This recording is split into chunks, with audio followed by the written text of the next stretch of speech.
Obrigado, pessoal. Boa tarde, todos e todas. O pessoal do YouTube assistindo com um delay gravado. Então, tudo está sendo gravado aqui para que a gente possa registrar, né, todo esse debate, esse conhecimento e todo esse material. Eu vou me descrever, né, para aqueles que não enxergam.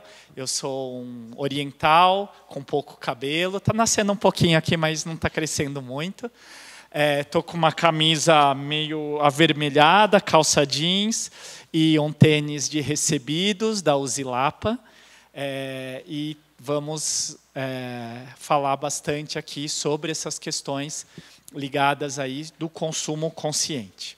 Eu sou um dos curadores da área de ESG e sustentabilidade aqui na Unibis, junto com o Ricardo Oliani e com o Márcio Mendes, que logo mais estará aqui com a gente. E esse segundo festival, o Márcio é muito criativo, né? E aí ele adora inventar esses nomes assim, tchananas, né? Aí ele colocou, diga-me como consomes e eu te direis quem é.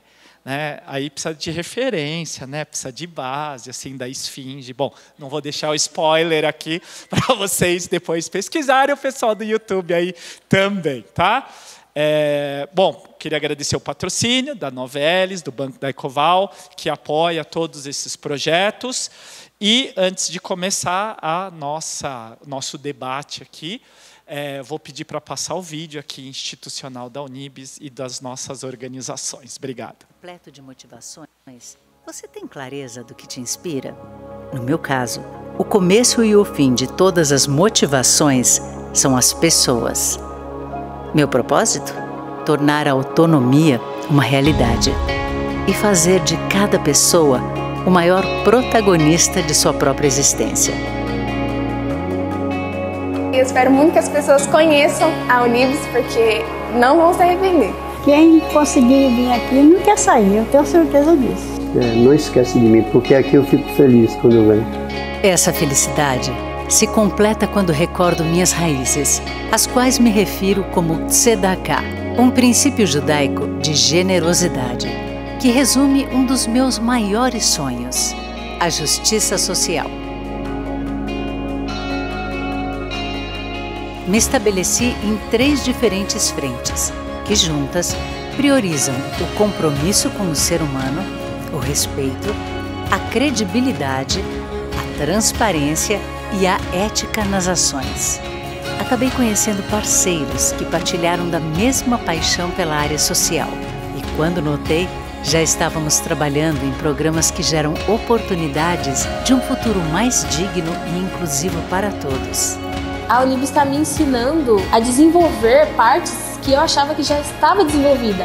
Mas não, aqui me fez acordar para uma realidade totalmente diferente, sair da minha zona de conforto. Aqui, quando eu entro, sei que há pessoas que vão cuidar de mim. E também estou disposta a cuidar delas. O trabalho social foi crescendo. Os laços entre as pessoas se estreitando. Ajudas e doações vinham de todos os lados. Percebi então que era o momento de somar esforços para, primeiro, distribuir a quem mais precisava, mas também otimizar todos os recursos recebidos e incentivar a reutilização. E assim nasceu o Unibis Bazar, um varejo social que acredita no poder de fazer o bem, que gera fundos, autonomia e esperança a quem é minha razão de ser, os assistidos. Mas além dos programas sociais e de sua sustentabilidade a partir do bazar, tenho aprendido que o acesso à cultura, em suas diferentes linguagens artísticas, também é uma forma de gerar desenvolvimento social. E o palco deste aprendizado enriquecedor é a Unibis Cultural, meu espaço que, além de fomentar eventos, encontros, debates e reflexões, convida cada indivíduo à cena. Lá, todos são protagonistas do diálogo inovador e do empreendedorismo criativo. Lembra-se de quando eu disse que o começo e o fim de todas as minhas motivações são as pessoas? A melhor evidência disso é que há mais de 100 anos, todo este meu ecossistema, unido às ações diárias daqueles que também promovem a autonomia, impactam milhares de outras pessoas todos os anos. Aqui a gente tem paz, Solidariedade. Felicidade. Sem nem pensar. Vamos juntos transformar o meu em nosso propósito.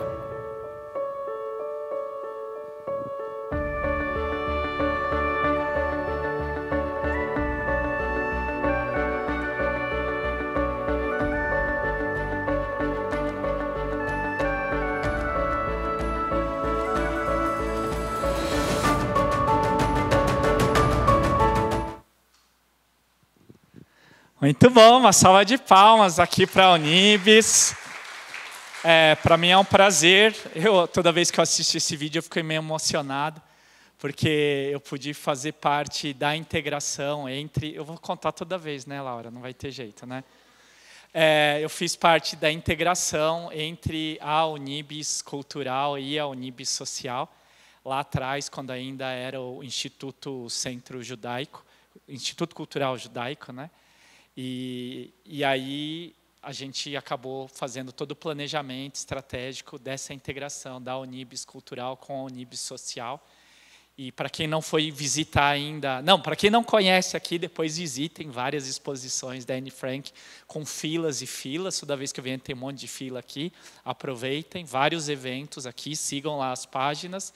E também a Unibis Social, que, nossa, é maravilhoso. A gente já foi lá fazer umas visitas, quem puder. E também o Bazar, né? Quem está precisando de uma roupinha aí, tiver umas doaçõezinhas, o Unibis Bazar, que faz todo esse apoio aqui, que é muito bacana. Que tem tudo a ver com a economia circular, né? Com o consumo consciente, que a gente já trouxe, inclusive, no outro encontro, o pessoal da Unibis Bazar também. Tá bom? Bom, a gente vai começar com o painel 1, que é de grão em grão, o consumo consciente enche o papo. O Márcio é cheio desses nomes tão bacanas.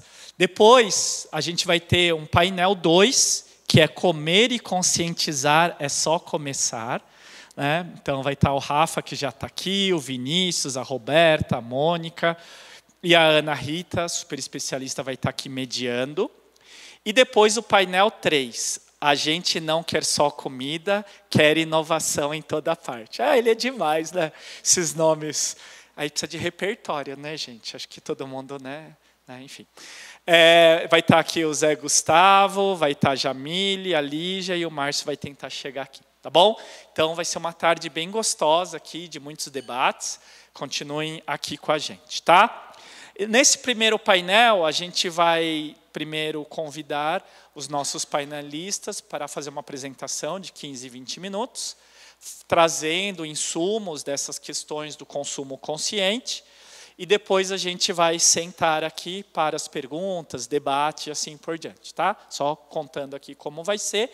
E a gente vai começar com a Edith, gerente sênior da Global Scan Latam, que vai começar aqui nos trazendo uma pesquisa maravilhosa que a gente acompanha todos os anos e vendo as novidades que a gente tem para as questões do consumo consciente, do consumidor mais sustentável, e aí que vai dar luz aí para o nosso debate ao longo do dia também, tá bom? Edith, então, uma salva de palmas, Edith. Obrigado, Edith.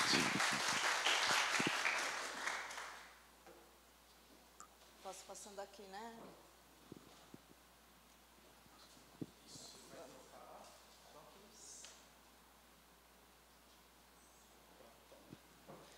Então, vamos lá. Boa tarde. Obrigada aí, gente, pela presença de todo mundo. Obrigada pela NACA, o Márcio, a Unibis, a Abraps, pelo convite.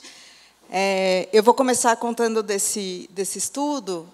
Antes, deixa eu só apresentar a gente, para quem não conhece. A Globoscan é uma consultoria global, existe há mais de 35 anos. E, no Brasil, a gente vem fazendo esse estudo junto com o Instituto Acatu, há 6 anos.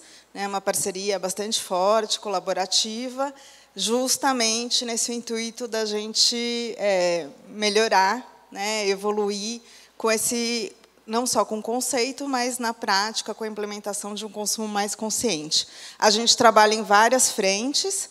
nessa parte de sustentabilidade, estratégia, engajamento, enfim. Mas temos diferentes clientes, mas, no final, os insights, as pesquisas são o pano de fundo, né, o que acaba embasando bastante o nosso trabalho. Então, por isso que a gente achou importante dividir aqui. Claro, temos 15 minutos, é um recortezinho, mas já dá um pano para a manga aí para discutir. Então, começando, esse estudo a gente faz todo ano, em meados do ano. A primeira fase foi uma fase qualitativa, onde a gente fez 10 grupos. Aliás, o Brasil é um piloto, é o único país em que a gente faz esse aprofundamento, né? Nos outros países eu vou trazer, é uma pesquisa mais quantitativa, mais padronizada, e no Brasil a gente decidiu fazer um aprofundamento ano passado, um pouco entendendo a geração Z e os millennials. E esse ano a gente decidiu se aprofundar mais na questão regional, porque a gente sentiu que muito dos impactos, dos entendimentos, tinham um diferencial aí por região. Então, claro, são 10 grupos, a gente priorizou algumas cidades, algumas regiões, mas já deu para entender alguns diferenciais e alguns entendimentos e a relação, né, com ser sustentável nessas diferentes áreas.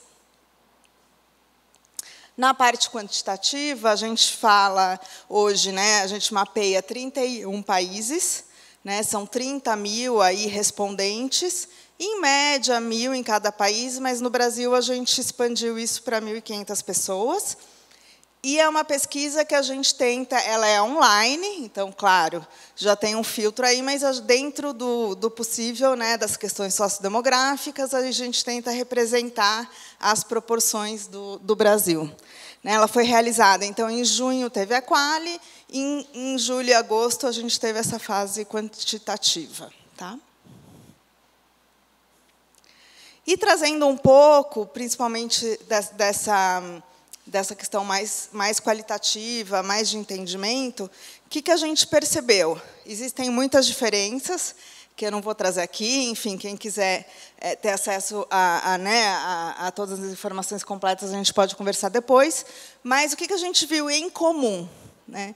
Existe, primeiro, uma barreira, uma questão do preço.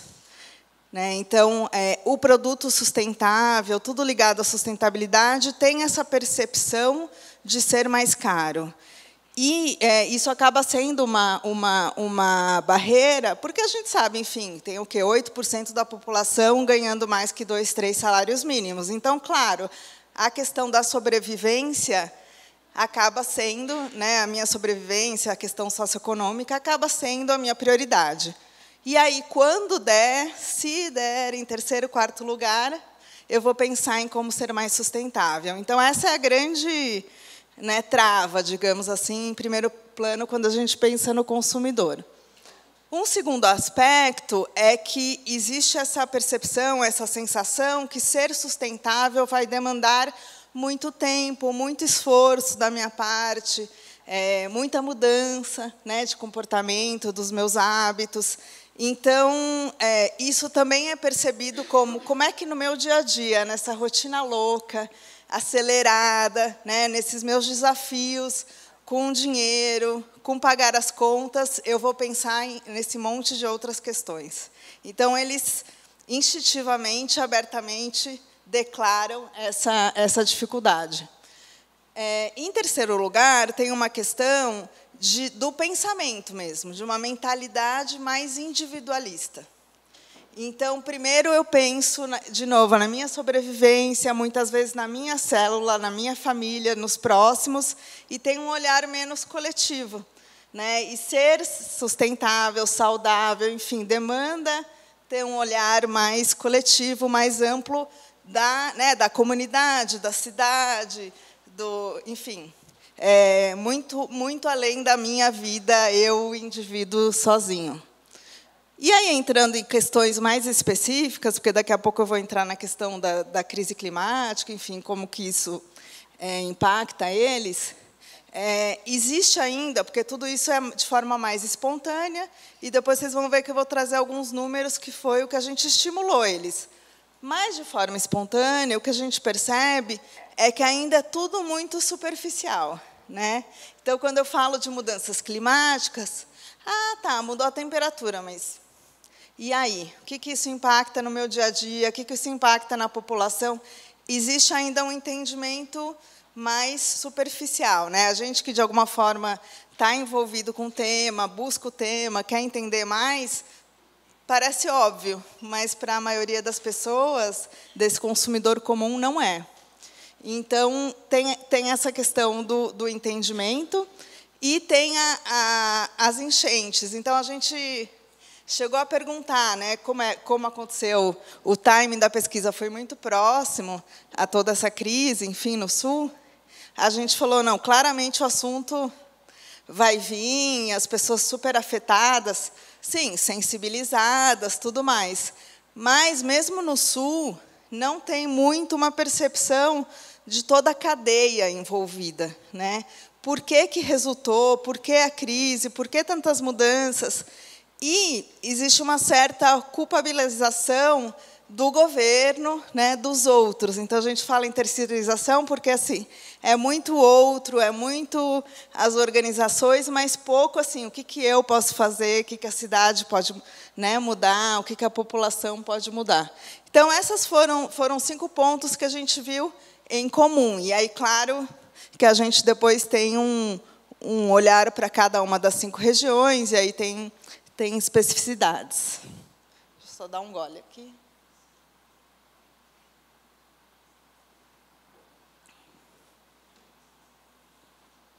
E eu trouxe aqui um recorte, porque a gente traz várias temáticas na pesquisa.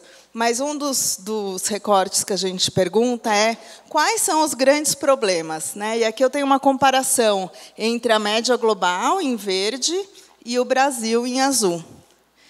Então, ao mesmo tempo, a gente vê que, em termos de sensibilização, de preocupação, o Brasil está acima da média nos temas, né?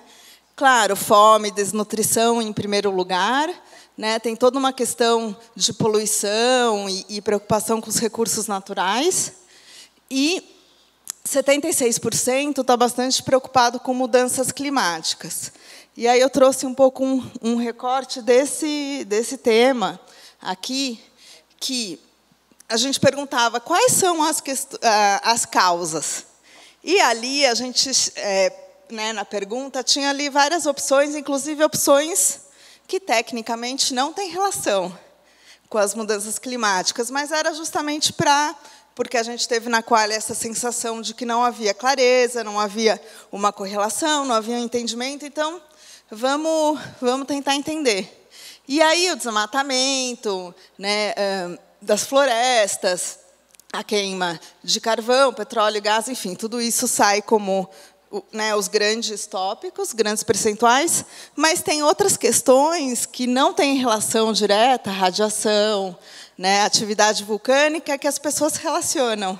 Então, isso era só para, na verdade, confirmar que não existe uma clareza. Então, primeiro ponto, existe uma falta de informação, né? E aí vocês vão ver em diferentes pontos da pesquisa que isso se repete, né? E não é uma falta de interesse, mas muitas vezes é uma falta de acesso, ou porque o tema é trazido com tanta complexidade que, né, eles não fazem essa ligação tão direta, né, A mais B, enfim. Então, trazendo esse ponto aí. E depois a gente perguntou como é que isso afetou a sua vida. E aí, sim, diretamente, vem muitas questões, né? Então, preço dos alimentos, de novo, faz o link com aquilo que a gente estava falando do começo, que é, primeira coisa é minhas compras, né, minha sobrevivência. Então, o alimento é uma coisa que pega muito, né? E outro ponto de destaque é o calor extremo, que é o que eu estava falando. A ligação direta, automática, é com as mudanças, né, as temperaturas extremas, as mudanças radicais em temperaturas. Então, isso é o que, né, é a ligação que faz direta. E aí, conforme eu vou trazendo, a gente fez pinceladas assim de artigos que saíram na imprensa, que é justamente para também entender. É o que sai na mídia, é o que as pessoas acabam tendo acesso em termos de informação. Ainda, né, olhando aí diferentes regiões, então, se você olhar, ok, enfim, a questão do calor extremo, né, na média, no Brasil, 66%, mas isso é muito, né, maior, se a gente for ver na região norte, depois a questão da seca, pela própria vivência deles, e tempestades extremas, né, aí no sul, pela proximidade de tudo que aconteceu com as inundações. Então, é claro, muito da referência vem da experiência própria.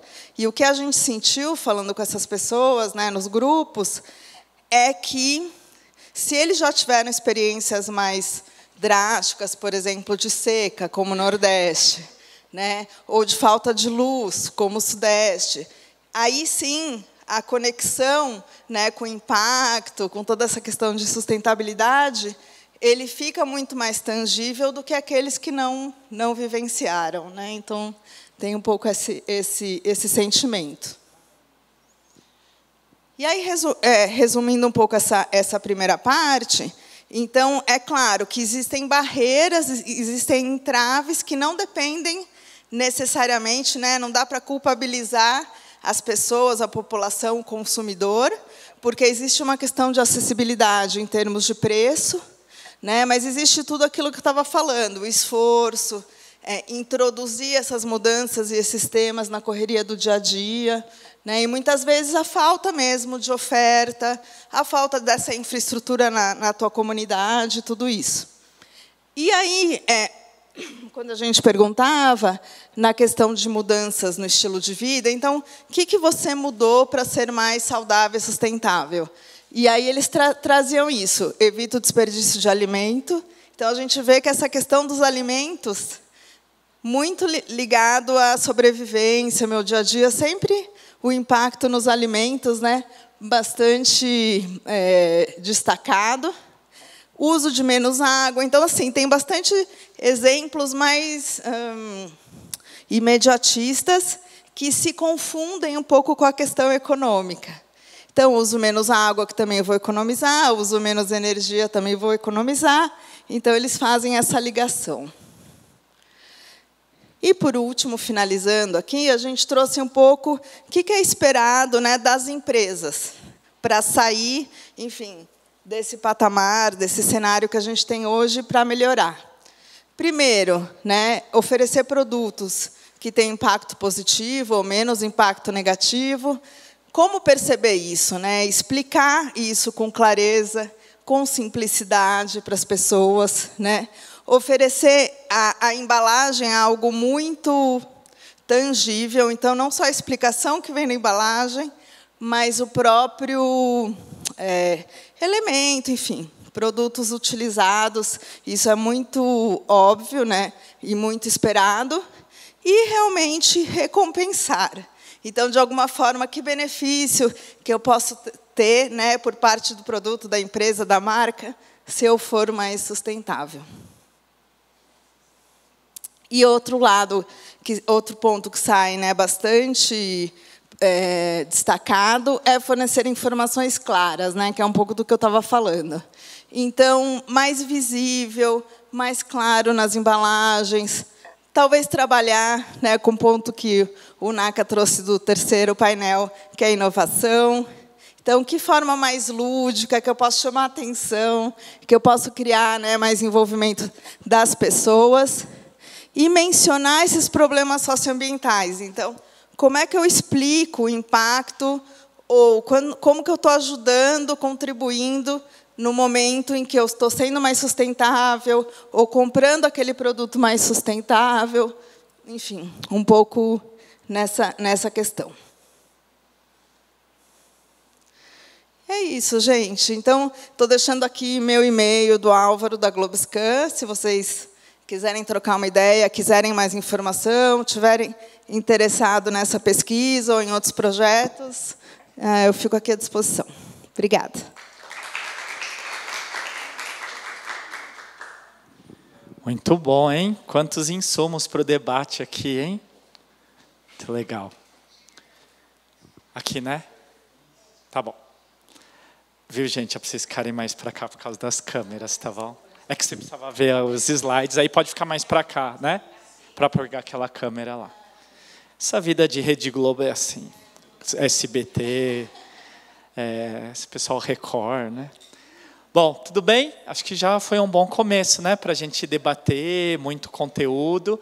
Agora vamos para as partes práticas, certo, Eunice? Eunice Lima, diretora de Comunicação e Relações Governamentais da Novelli, aqui vai contar os seus casos para a gente. Obrigada, Eunice.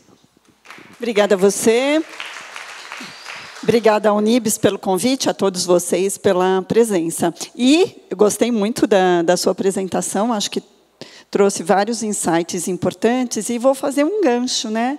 Ela falou bastante sobre a questão dos produtos, e, no final, trouxe para a gente a questão da embalagem. E é exatamente aí que eu vou entrar, na questão da embalagem.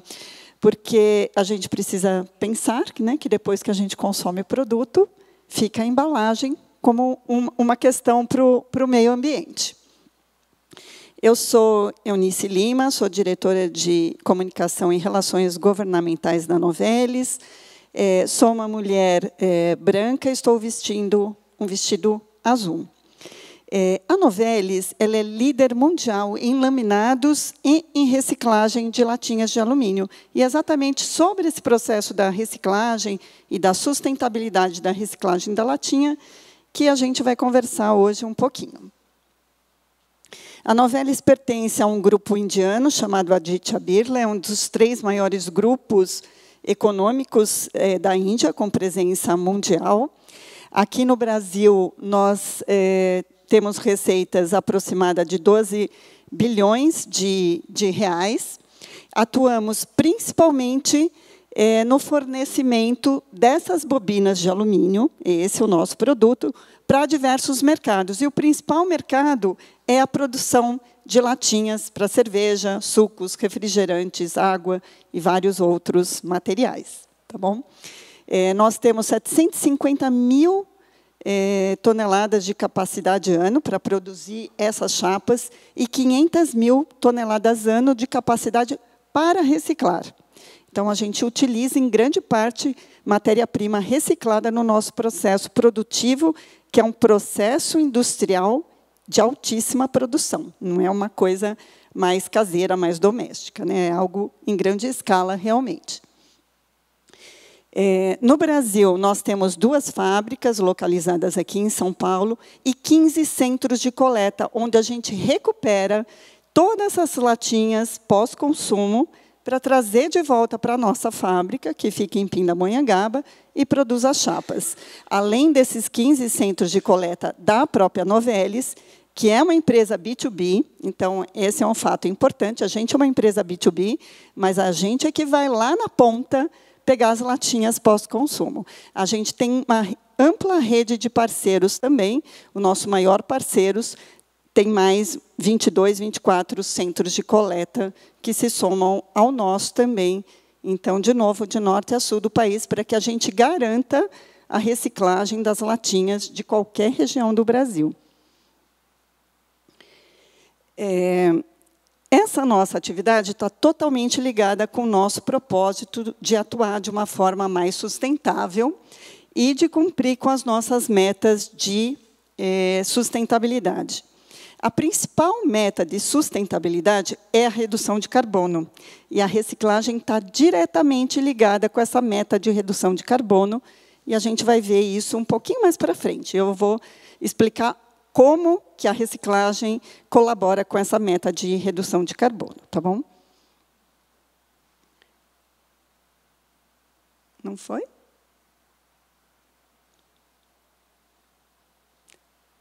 Passou ali, né, gente? Mas tinha 2050 carbono neutro.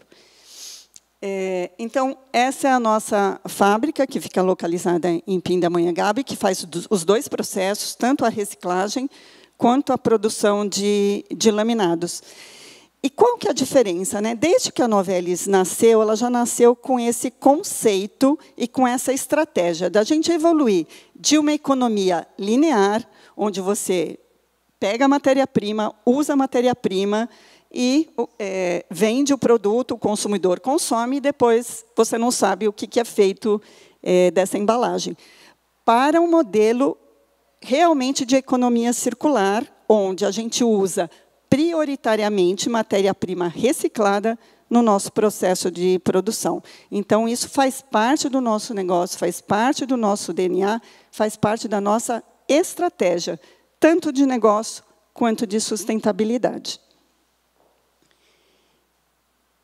Bom, e por que a reciclagem contribui com a redução da emissão de carbono? Porque ela reduz em 95% a necessidade de utilização de energia elétrica, que é muito alta para a produção de alumínio primário, e reduz em 95% as emissões de CO2. Então, os valores são muito grandes, né, e o benefício para o meio ambiente é muito grande também. Falando um pouco dos dados, né, da reciclagem aqui no Brasil, o Brasil é um dos líderes mundiais em reciclagem de latas de alumínio por uma série de fatores que a gente vai ver aqui mais à frente.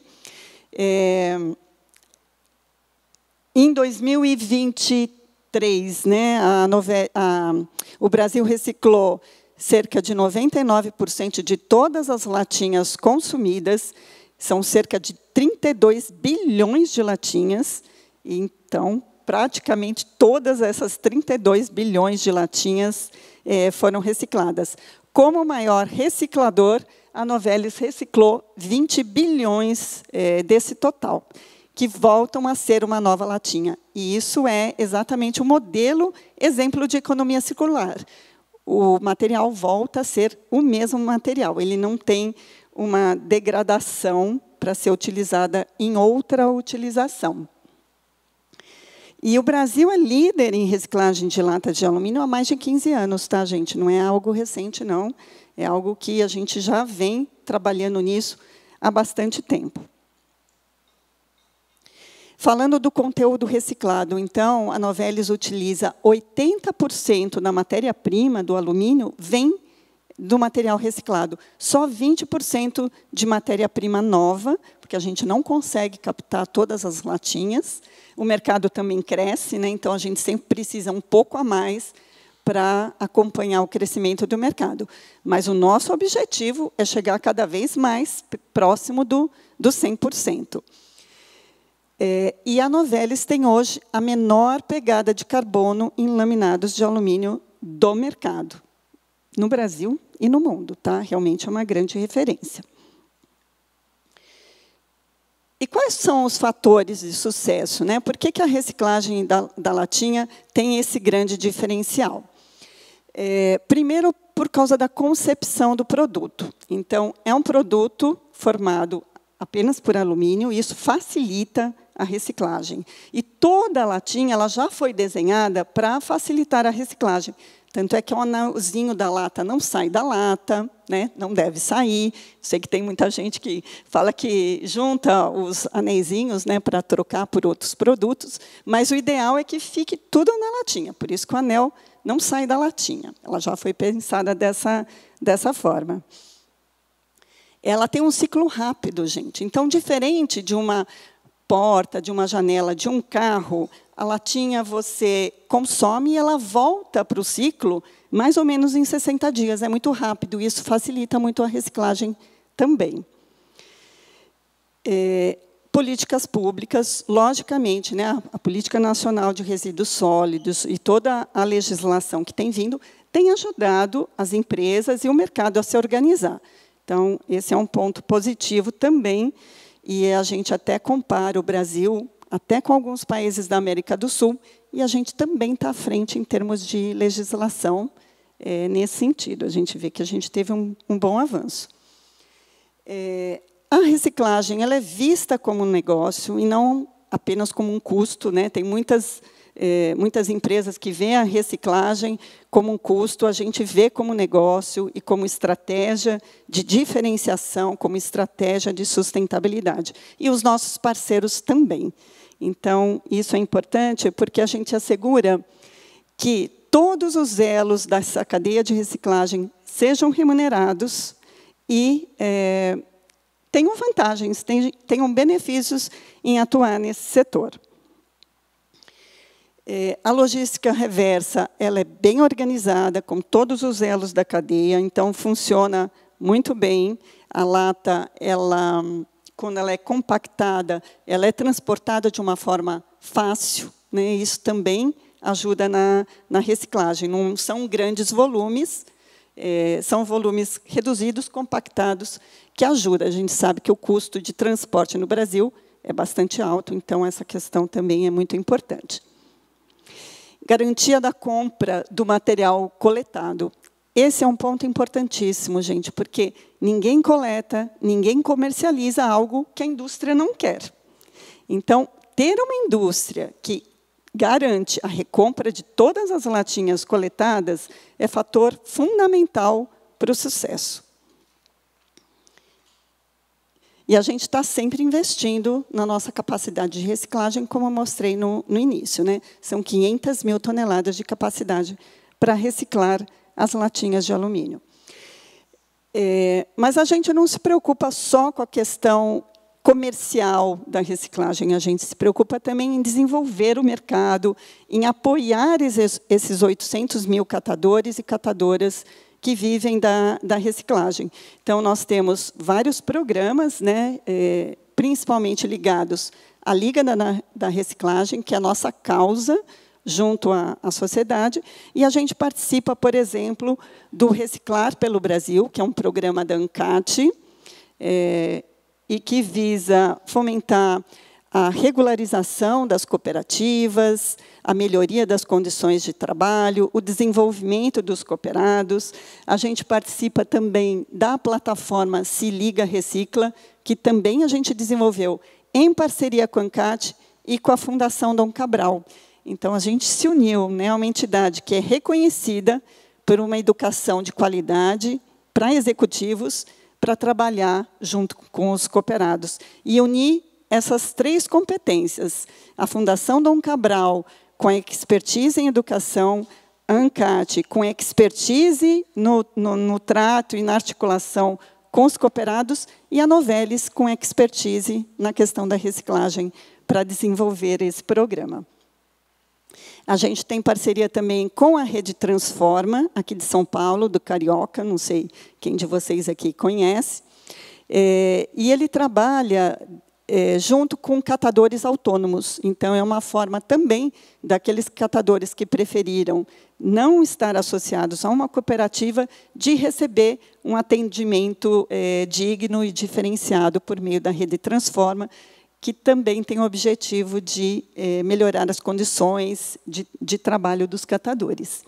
E a gente tem uma série de programas de educação ambiental, inclusive aqui no Unibis, onde a gente já lançou um livro sobre reciclagem, exposição sobre reciclagem. A gente tem várias bibliotecas, junto com escolas, fomentando a educação ambiental, porque a gente acredita que a mudança sempre se dá por meio da educação. E é isso, gente, que eu tinha para trazer para vocês. E deixo aqui um recado final, dizendo que todos precisam fazer a sua parte, inclusive o consumidor. Porque, apesar das empresas terem os esforços, os investimentos, a escolha está na mão do consumidor. Então, é importante que o consumidor também faça escolhas conscientes e assertivas. Tá bom? Muito obrigada. Muito obrigado, Eunice, muito bom. Essa parceria, inclusive, nossa aqui, né, de educação, a gente tem feito esses debates exatamente para fomentar esse tipo de educação, trazendo esses exemplos e está encaixando direitinho, né? Porque já falamos lá do que o consumidor acha, de um produto, de uma base de vários produtos, e agora vamos para um produto, né, Mari? A Mariana Maluf Spignardi, que eu sempre não sei falar esse sobrenome, diretora de sustentabilidade da Nude, ela vai apresentar, então, esse produto um pouco mais sustentável aqui para vocês. Obrigada, Mari. Tá, obrigada. Bom, eu sou a Mari, eu cuido da sustentabilidade da Nude, sou uma mulher de pele branca, cabelos escuros, altura mediana. E a gente... Foi muito interessante as falas anteriores, porque a gente tem essa pegada de diálogo com o consumidor muito forte, de ativismo climático. Quem conhece a Nude? Vocês conhecem? Oba, cada ano que passa a gente vê mais mãozinhas levantadas. Tá aqui. Imagina, peraí. Bom, quem é Nude, né? A Nude é uma food tech, uma empresa de produtos à base de aveia que nasce para apoiar o consumidor na transição para uma economia de baixo carbono. E quando eu estava desenhando a estratégia de sustentabilidade da Nude, eu me baseei nas pesquisas da Globscan, e eu não estou falando isso só porque você está aqui, não, porque a gente vê isso ao longo dos anos, mas só trazer o meu recorte das pesquisas, a gente percebe que grande parte dos consumidores querem ser, aspas, mais saudáveis e mais sustentáveis, isso passa de 60%, talvez, não sei se está nesse número ainda, e quando vocês perguntam se o consumidor entende que ele está atuando para e sendo, aspas, mais saudável, mais sustentável, isso baixa para menos de 1/3. Então, a gente entendeu como marca que faria muito sentido a gente entrar nesse espaço que é como é que a gente ajuda o consumidor que quer ser mais sustentável e mais saudável e não está conseguindo. Então, isso foi muito, muito importante no nosso desenvolvimento de marca mesmo e de estratégia de sustentabilidade. Eu já perdi o negócio aqui. Eita. Opa. Boa. Como é que a gente faz isso? Por meio de um portfólio que hoje está em 15 produtos. E a gente está desenvolvendo um produto de upcycling, que é um cereal, também, que vai ser lançado aí em breve. Aí.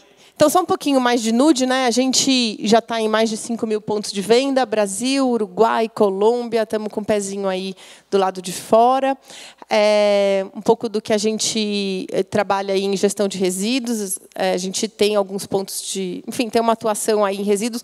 Nosso grande tema é mudanças climáticas, é o enfrentamento à crise climática, mas a gente tem outros temas, inclusive resíduos, debaixo desse guarda-chuva. Né? Acho que eu não vou ficar muito nesses números aqui, mas trazer só um número super estratégico nosso, esses são os nossos principais indicadores.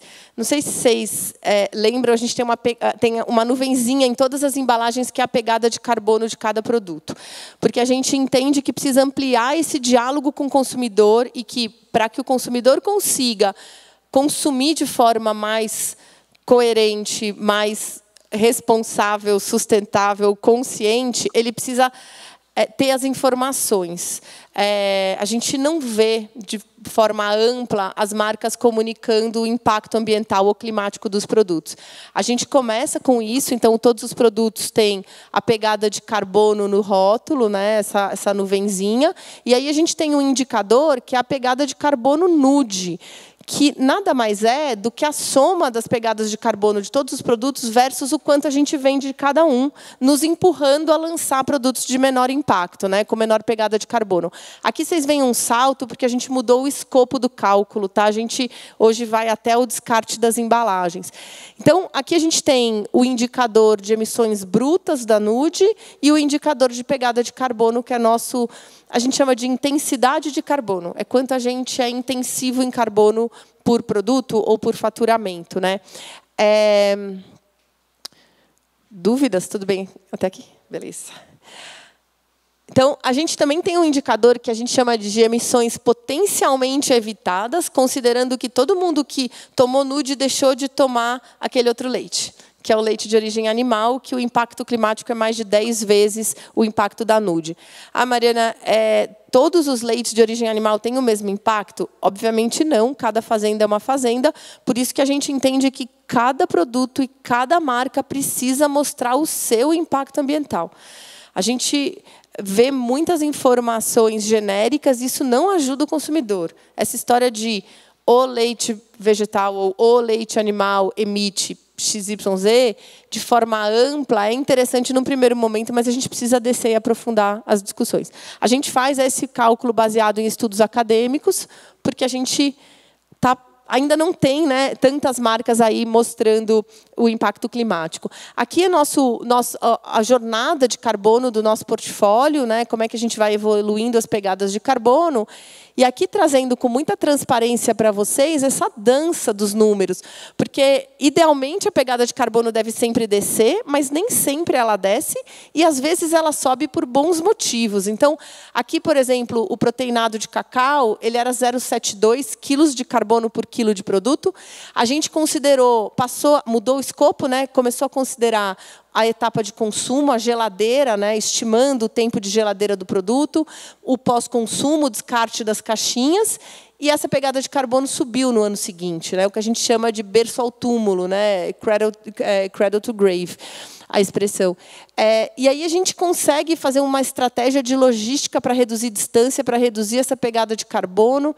A gente também adota a gestão de logística por meio de software. Nós somos uma empresa muito pequena, então esses são pequenos passos. No momento que a gente traz um software para ter mais precisão dos dados de emissão do transporte logístico, essa emissão sobe.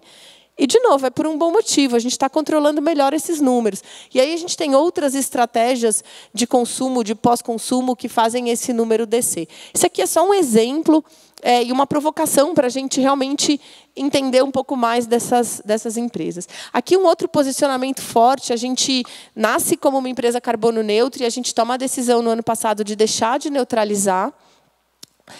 Foram meses de estudo, mas acho que em grandes, né, história longa, curta, a gente entende que faz muito mais sentido colocar esse esforço. E aí, quando eu falo esforço, é esforço financeiro, de time, de preocupações na mitigação climática e não na compensação. Então, a gente tem alguns projetos de mitigação. Desde 2022, a gente está com produtores de aveia fazendo o projeto piloto de agricultura regenerativa. E, de novo, como uma empresa pequena, a gente tem que fazer escolhas. Então, a gente deixa de ser carbono neutro, enfim, nada contra, e eu acho que todas as empresas têm a sua jornada e têm os seus motivos, mas no nosso entendimento e para o nosso tamanho, a gente entendeu que faria sentido ir nesse caminho. Aqui um pouco mais... Aqui eu trago um recorte do nosso relatório de sustentabilidade, onde a gente desce um pouco mais no detalhe das etapas e das subetapas e o quanto elas representam nas nossas emissões. Lembrando que, quando eu falo nossas, é aquela coisa assim, né? O que é meu, o que é seu é nosso. Então, quando eu falo nossas emissões, eu estou falando das emissões da nossa cadeia de fornecimento, do nosso ciclo de vida, porque as emissões da Nude são zero. A gente já é zero, a gente é uma empresa pequena que fica num coworking, então as nossas emissões são energia elétrica, ar-condicionado, então não faria nenhum sentido a gente trabalhar para reduzir as emissões da Nude. Tá? Quando a gente fala emissões da Nude, eu estou falando da emissão dos meus parceiros. Então, a gente vê aqui embalagens, base de aveia orgânica, base de aveia convencional, e é por isso que o nosso projeto de agricultura regenerativa está aqui, para a gente ter um maior esforço. De novo, né, sustentabilidade é um cobertor curto, a gente tem que fazer escolhas e priorizar, então, por isso que a gente traz dessa forma. Aqui, depois, vocês podem ler no nosso relatório de sustentabilidade, está lá no site, o que a gente está fazendo em cada um dos itens, né, dentro do nosso espaço. E aí, trazendo um pouco para o consumidor, é muito curioso, porque a empresa tem 3 anos e meio, a gente entendeu que faria sentido falar por temas de sustentabilidade, um por vez. A gente começou com carbono e a gente não conseguiu sair do carbono ainda. Então, quem nos acompanha nas redes sociais vê que a gente só fala de carbono, porque a gente sente que as pessoas ainda não conseguiram visualizar e internalizar que tudo que elas consomem tem um impacto climático, ou seja, tudo que elas consomem tem uma pegada de carbono. E, mais do que isso, existe uma dificuldade grande, até da gente que trabalha com isso, de tangibilizar o quão grande ou pequena é a pegada de carbono. Então, nesse contexto, a gente lança um movimento em 2022 chamado Mostra a Sua Pegada, onde a gente convida marcas a mostrar a pegada de carbono dos seus produtos, para que as pessoas consigam comparar a pegada de carbono de uma camiseta Hering, de um chinelo Linus, de um leite da Nude, de um shampoo da Natura. A gente está com mais de 30 marcas já no movimento. Reforço aqui o convite, porque a gente acredita muito em apertar a tecla SAP das mudanças climáticas para o consumidor, para que ele consiga entender e, entendendo, possa tomar melhores decisões. Aí é um vídeo super curto, eu vou pedir para eles soltarem. Tá com som aí? Se cai ou passa na terra, deixa uma pegada. De um grão de areia a um grão de aveia. Pegada de planta, pegada de bicho, pegada de pessoa, pegada de produto. Agora eu vou te pegar com uma pergunta. A pegada que você veste, anda, voa, ensaboa, compra, cozinha, trabalha, toma, engole, nutre ou desnutre o corpo da Terra? Qual é o impacto de tudo isso no planeta? Eu quero poder escolher qualquer coisa pela pegada que ela deixa. E isso melhora a minha pegada. Por que ninguém mostra isso? Tudo que nasce, cai ou passa na Terra deixa uma pegada de carbono. Mostra a sua pegada. Mostra aí, quero ver. Ei, você, começa a pedir para poder escolher. Quanto menor, melhor. Mostra a sua pegada. É isso. Obrigada. Muito bom, Mari. Muito bom. Acho que está ficando completo aqui o nosso debate para poder mostrar essa pegada e o consumo consciente. Começamos aí com a pesquisa e que legal que a pesquisa, né, Edith, já está fazendo parte no planejamento estratégico das empresas, não só da Nude, mas de várias outras usam como referência, a gente na academia também usa. Então, acho que é muito importante, pelo menos, ter esse cheiro. E toda vez que a gente é convidado para dar palestra ou para dar entrevista, a gente sempre cita também, e é muito importante esse tipo de pesquisa. Mas, Naka, como que é depois no final, né? Como que é esse processo todo? O que as empresas estão fazendo? Porque uma coisa é a gente, consumidor, buscando as pegadas, e aí a gente chamou o Luiz Grilo, diretor institucional de novos negócios da Iató, que vai falar exatamente alguns casos de empresas que estão pensando exatamente tanto na economia circular quanto nesse consumo consciente. Luiz, por favor. Bom, boa tarde, pessoal. Muito obrigado aqui pelo convite. Uma honra estar aqui na Unibis, contando a jornada aqui da Iató e os impactos que a gente está fazendo com algumas grandes marcas aqui no mercado. O passador, acho que ele está aqui. Bom, primeiro me apresentar. Eu sou Luiz Grilo. Grilo é realmente um sobrenome, não é um apelido. Eu sou natural de Pindamonhangaba, então, como bom pindamonhangabense, sempre muito inspirado, ouvindo falar que o Brasil era a capital da reciclagem do alumínio e Pinda era a capital do Brasil da reciclagem do alumínio. Eu falava assim, nossa, que coincidência boa, né? Eu moro na cidade, que é uma referência global na reciclagem desse resíduo.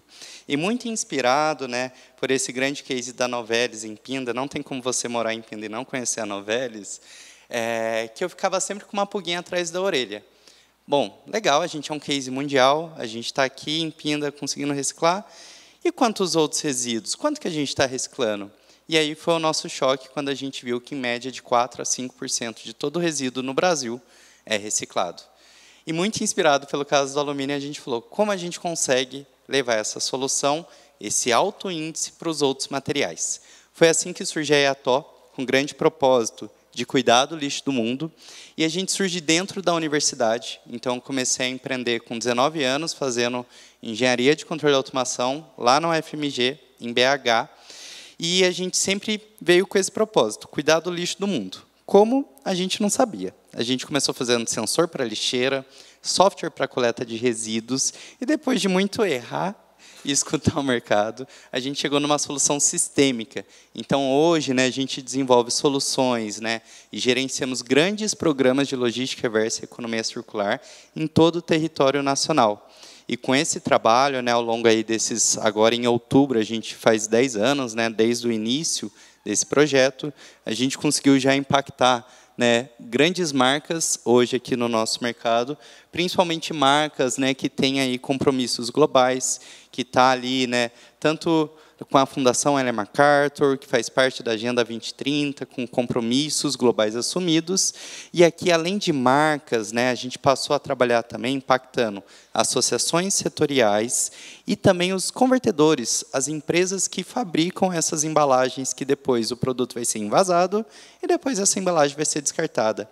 Então, na prática, o que a gente está fazendo aqui é a responsabilidade compartilhada, citada lá na Política Nacional de Resíduos Sólidos, acontecer na prática por meio de todas essas empresas.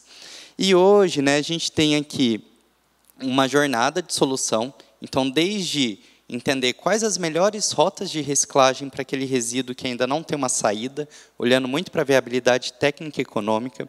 Também gerenciamos grandes programas a nível nacional. Então, hoje, né, o Bote Recicla, que é um programa do Boticário, em qualquer loja você pode levar ali 3 produtinhos, ganhar um desconto na compra acima de R$120, fazendo um jabazinho.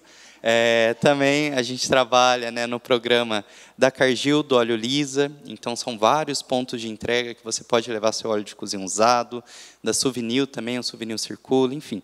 A gente tem times especializados, desde a parte de sourcing, treinamento, capacitações, logística, reciclagem, transformação, pesquisa e desenvolvimento, compliance e tecnologia. Foi assim que a gente foi especializando ao longo desses 10 anos, para, assim, conseguir fazer transformação, então, daquela embalagem, daquele resíduo, em novos produtos, em novas embalagens, e também garantir toda a rastreabilidade daquele conteúdo reciclado, trazendo evidências que ele é de uma origem ética e justa. Não teve exploração de catador, não teve atravessador explorando ali valores, né, que deixa a pessoa que coletou esse material da rua recebendo menos de um salário mínimo por mês. Então, todo esse cuidado na cadeia é o que a gente tem feito para guiar essas marcas na transição do modelo linear para o modelo circular. Não é simples, não é fácil, mas é extremamente necessário. Dos cases que a gente separou para compartilhar aqui, tem esse do agronegócio, que ganhou um prêmio semana passada, que a gente fez com uma grande empresa de fertilizante. Então, ela tinha um desafio, que era essas embalagens, esses big bags. Na foto pode parecer pequena, eu também não sou muito alto, né, mas eu entro fácil dentro de um big bag desse. Então, você imagina, várias e várias embalagens plásticas no meio das fazendas, muito ali no centro-oeste.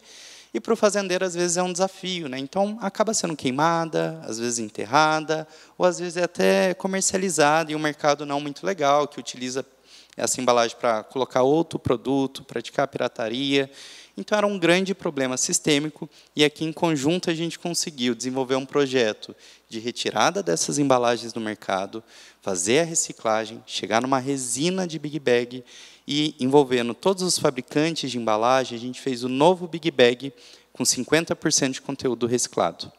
E se vocês repararem, a embalagem no início do processo ela era branquinha, e depois ela ficou cinzinha. Muito por causa da tinta, das impressões que tem na embalagem, da sujidade do material.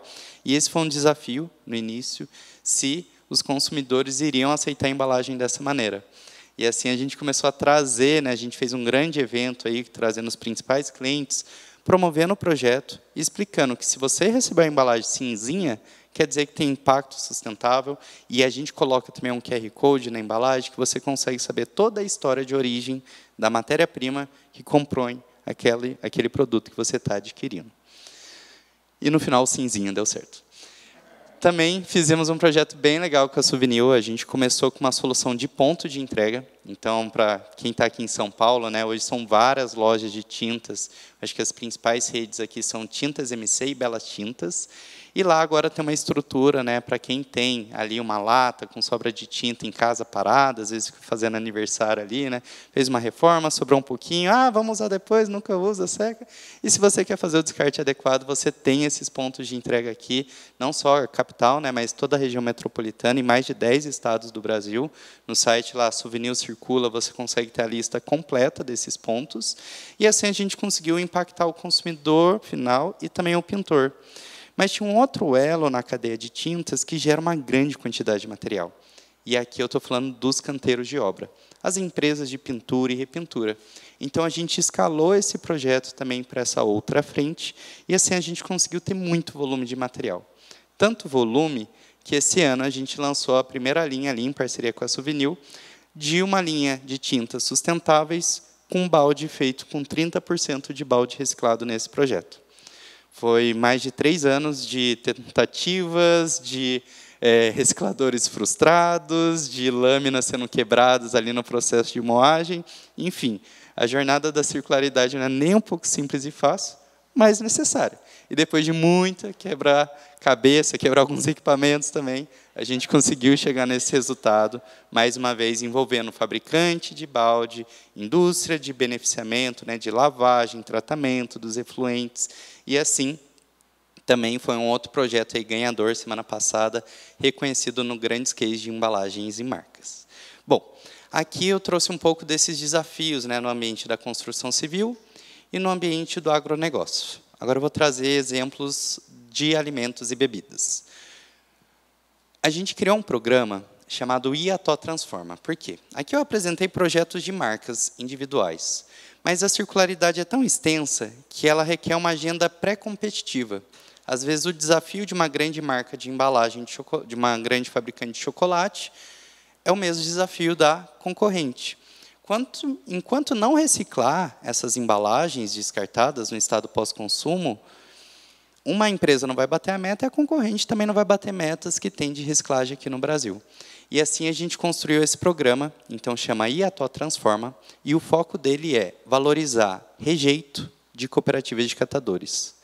Hoje, em média, 40% do resíduo que chega numa cooperativa, que vem lá da coleta seletiva, quando tem a coleta seletiva, ele é tratado como lixo, como rejeito. Ele não é valorizado, passa pela esteira, nenhum catador vai separar, e isso vai parar em aterros, quando não para em lixões e outros fins.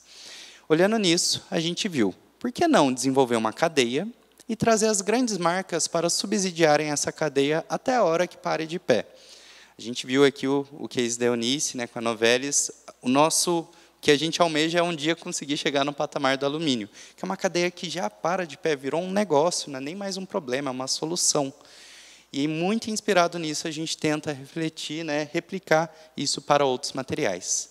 É muito desafiador, porque ainda, né, é muito comum, nesse meio da reciclagem, a compensação. E aí, puxando muito aqui na fala da Nude, né, às vezes só compensar não compensa, a gente tem que ir na prática, a gente tem que fazer a diminuição real, né, o impacto real. E foi assim que a gente conseguiu fazer um primeiro projeto para a reciclagem dessas embalagens flexíveis, tão faladas, às vezes, o inimigo da sustentabilidade, o BOPP, também tem derivações, BOPP, PET-PE, enfim, são várias composições de materiais fazendo uma mesma embalagem, tudo tem um motivo, né, para aumentar o tempo de duração, facilitar o transporte, reduzir os custos, né? Mas, e a reciclagem dessa embalagem, o que acontece? Não acontece. Infelizmente, é uma das maiores partes de rejeito e está presente desde a barrinha de cereal, desde o chocolate, da ração dos nossos pets, do refil do produto de higiene e por aí vai. Então, a gente fez um trabalho desde 2020, né, muito iniciado ali na pandemia, trazendo cooperativas de catadores para a gente conseguir valorizar esse material. E foi assim que a gente conseguiu, inicialmente, desenvolver uma primeira rota de reciclagem de madeira plástica. Foi legal, a gente conseguiu ali transformar o que era lixo em móveis, em pergolatos, em lixeiras. Bacana, mas a gente viu que dava para ir além. Conseguimos chegar numa linha de chapas ecológicas, fazendo casinha de cachorros, telhas, tapumes. Fizemos até um parque pet, puxado por uma marca, claro. Depois chegamos ali na fase de injeção. Então, chegamos numa resina. Essa resina pôde ser aplicada em novos produtos. E um dos grandes cases aqui no Brasil é a Unilever, que aplicou essa resina nas tampas de Comfort. Então, a gente começou a ver que esse resíduo começou a ser um pouco mais valorizado.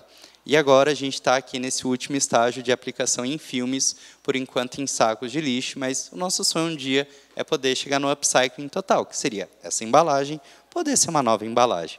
A jornada é extensa, mas a gente está tentando, não a gente já tem, né? E depois de conseguir, né, aplicar essa solução das embalagens flexíveis, a gente levou também outro resíduo, no caso aqui o poliestireno, o PS, muito presente naqueles copinhos de lácteos, de iogurte que a gente consome. Também tem um grande desafio de valorização. E aqui, fazendo até um parênteses, né, quando a gente fala de valorização de resíduos no Brasil, a gente precisa lembrar que nosso país são vários países dentro de um só. Então, o que vale, por exemplo, aqui em São Paulo, para o PS, é muito diferente do que vale, às vezes, lá no Rio Branco. E, por isso, a gente teve esse cuidado de conseguir padronizar, porque, independente se a pessoa está aqui em São Paulo ou no Rio Branco, ela precisa, pelo menos, tirar um salário mínimo no fim do mês. E, assim, a gente conseguiu, né, estabelecer qual era o valor ético e justo a ser praticado por esse material. E, aqui, também, a gente fez toda essa jornada da transformação. No final, a gente chegou nessa resina de PS, que a gente já aplicou, né, em alguns materiais de comunicação ali da Danone. A gente fez o primeiro crachá agora, né, que está sendo testado ali pelos colaboradores, e tem uma comunicação no crachá falando que esse crachá já foi um danoninho e o QR Code para você saber dessa história.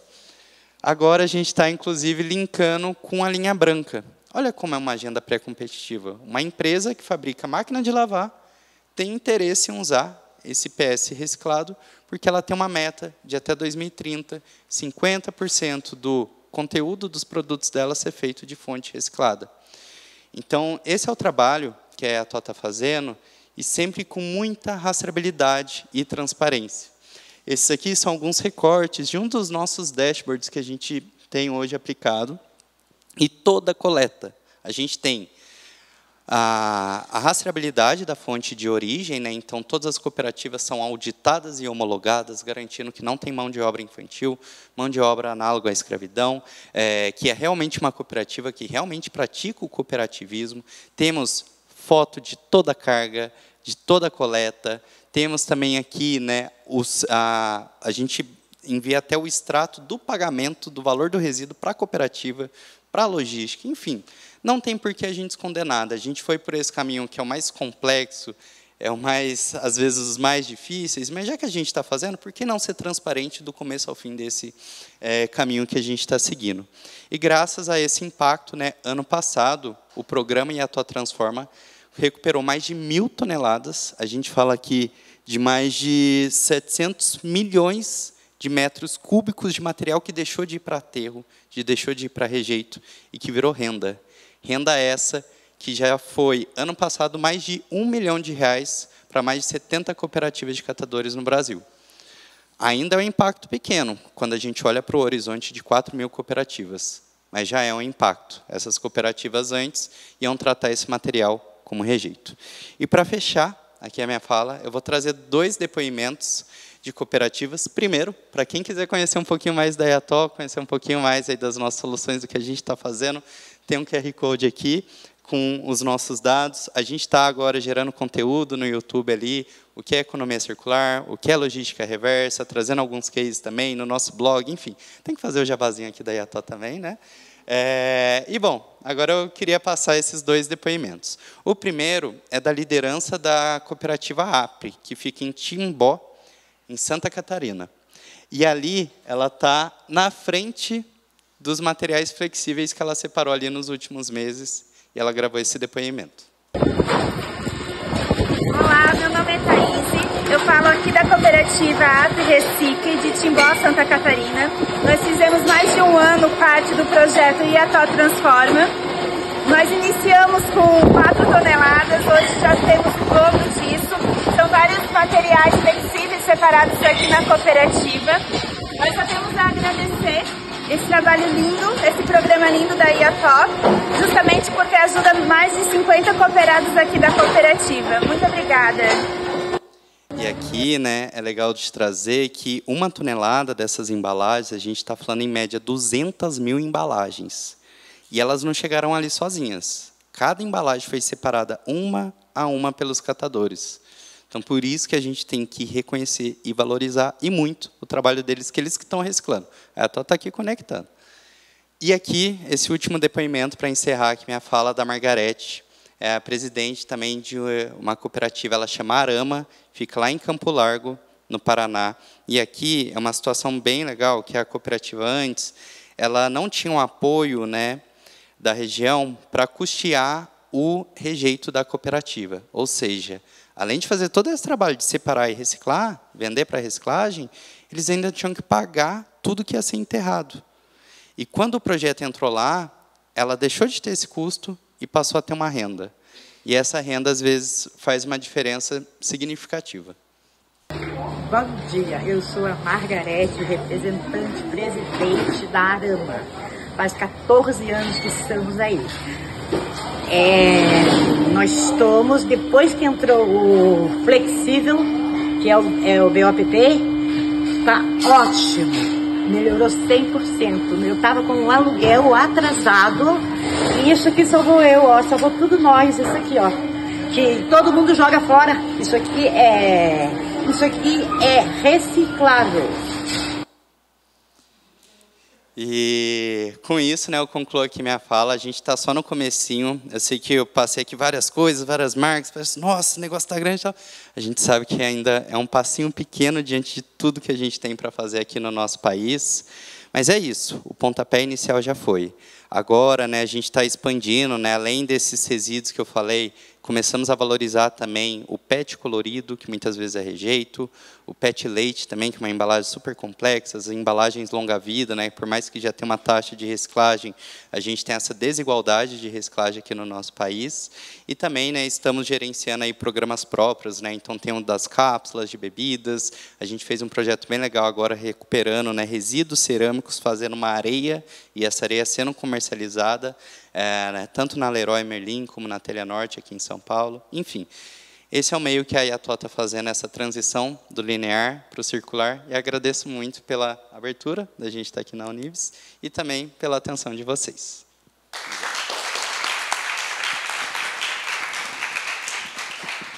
Muito obrigado, Luiz. É emocionante, né, ver toda essa história e a construção que a gente conseguiu colocar nessa curadoria. O Luiz, a gente conversou semana passada, essa semana a gente falou, vamos lá na Unibis contar a história. Então, a gente está colecionando muitas histórias, e é muito bem ver meus alunos aqui também, aqui fortemente, porque, assim como o Luiz, que foi inspirado lá em Pinda, né, pela Novelis, e traçou, ele não contou quanto ele ganhava até 2 anos atrás, né, que era a bolsa de estudos, né, e o quanto ele ficou nesses anos todos batalhando para chegar onde ele está hoje, com muito orgulho. E eu acho que não só a prática que vocês estão vendo do consumo consciente, mas também a esperança, né, de estar misturando aqui várias gerações, né, para que possa efetivamente a gente começar a fazer esse consumo consciente e aumentar os números da pesquisa, dos produtos e assim por diante. Eu vou parar de falar, que senão eu me emociono. Vou pedir para os nossos convidados sentarem aqui, por favor, pessoal. Vamos abrir agora o nosso debate, por favor. Luiz, tem mais microfone para nós, por favor, aqui. Alguém tem alguma dúvida? Já podemos começar pelo público. Eu começo? Não? Ninguém? Então, tá bom. Deixa eu virar aqui. Vamos lá. A gente viu aqui vários casos de consumo e de transformação. E acho que assim, a maioria de vocês também está nessa jornada há muito tempo. Vocês acham que, nesses últimos anos, com essa questão do ESG, com essa questão da construção desse movimento todo, vocês acham que isso deu uma impulsionada ou é só uma sensação que já tem gente falando que até o tema ESG começa a entrar em declínio? E vocês acham que está em declínio? Nossa, são várias perguntas. Peraí que eu me perdi. Então, a primeira pergunta é se vocês acham que, com a questão que o ESG chegou, teve um impulsionamento. Tá bom? Quer começar, Eunice, por favor? Eu sou otimista, Luiz. Então, eu acredito, né, que a gente está numa evolução. No início, se falava em sustentabilidade, todo mundo entendia que sustentabilidade era só a questão ambiental. Eu acho que ainda tem muita gente que acredita que sustentabilidade é só ambiental. Eu acho que foi um grande avanço evoluir para o ESG, porque você não faz sustentabilidade sem pensar no social, sem pensar na governança. E eu também acredito que as novas gerações realmente têm vindo com uma educação e com uma conscientização muito maior do que as gerações anteriores. Então, eu não acho que é uma moda passageira, eu acho que é algo que veio para ficar, que as empresas estão atentas, mas que a gente tem desafios, né? Então, eu acho que foi ela que falou sobre a questão de, às vezes, estou disposto a escolher um produto que talvez não seja tão prático, tão cômodo, ou que tenha um custo um pouco diferenciado. Então, eu acho que a gente tem desafios, mas estamos no caminho certo. Legal, Eunice, obrigado. Edith, a gente acompanha já a pesquisa do Acatu até antes da Globoscan, né? Tá por aí. Você acha que com a questão do ESG nesses últimos anos, com a pesquisa da Globoscan, isso mudou perante isso? Até globalmente, né, falando. A gente Tá saindo o som, sim. Tá. A gente percebe aumentos. Então, esses índices, eu não trouxe aqui histórico, mas se a gente olha os últimos 3, 4 anos, os índices de preocupação, sim, aumentaram. E, sim, em geral, o brasileiro tem um nível de preocupação maior. Então, concordo com a Eunice, não é uma moda passageira, não é um tema passageiro. O que, sim, tem o desafio do que eu estava trazendo em termos de acessibilidade, tanto custo como acessibilidade à informação mesmo, entendimento. Eu acho que todas as apresentações, de alguma forma, trouxeram, né, uma grande evolução, mas também aí desafios, né, de como trazer isso e trazer mais proximidade, tangibilizar para o consumidor e ser algo mais próximo dele no dia a dia. Um outro desafio, eu acredito que é na terminologia mesmo. Então, a gente fala sustentabilidade de forma geral. No campo empresarial, profissional, se traz um pouco mais o ESG, mas existe também, a gente vê nas nossas pesquisas, muita confusão, principalmente se eu estou falando do consumidor. Claro, quando estou falando com especialistas, é uma outra realidade.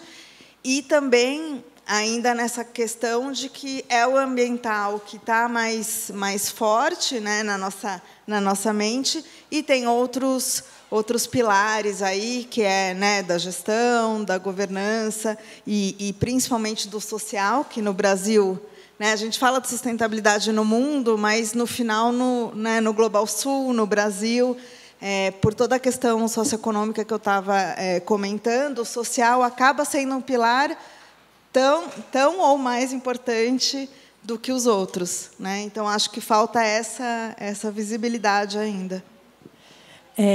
Eu não vejo avanços significativos, de forma nenhuma. Eu vejo muita gente conversando em quartos de eco. Eu acho que somos todos privilegiados aqui, porque somos pessoas sensíveis aos temas, estamos conversando com pessoas sensíveis aos temas, e isso nos dá a impressão de que está avançando.